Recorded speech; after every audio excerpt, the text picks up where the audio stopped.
All right, so Big Guy says he was hired on a contractual basis, and therefore that means he was a temporal teacher. And as a temporal teacher, you not hired like the permanent teachers where your job is secure. You have to renew your contract. Now let's go forward to when he said you need a PGCE in order to be hired permanently, and he didn't have that, so he was hired with his degree. Now there was a time when the Department of Education just started hiring people who came out with degrees in university. So if you had a degree in computer science, if you had a degree in accounting, you would be hired. For example, if you had a degree in accounting, you would be hired to teach accounting. You have specialized in accounting.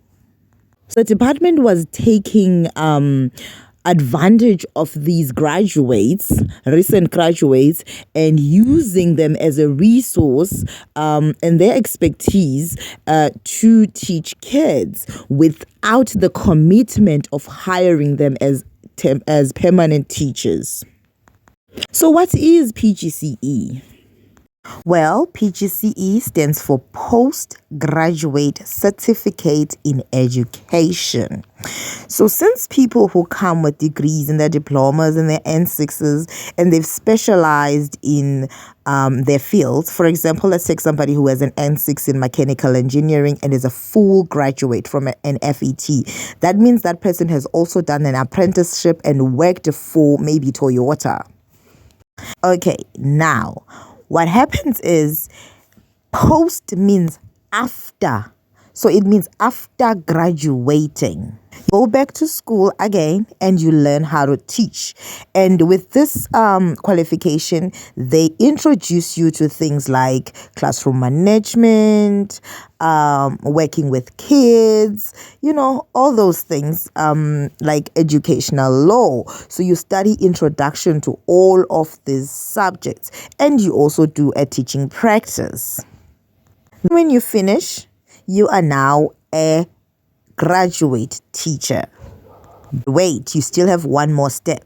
You then have to register with the South African Council of Educators and become a qualified teacher. Whew, there you go. Like I said on the previous video, I listened to a few minutes of it and I was like, oh my God, this is not a who are you smashing kind of podcast. I needed my wits. So I took some time, came back and listened carefully this time.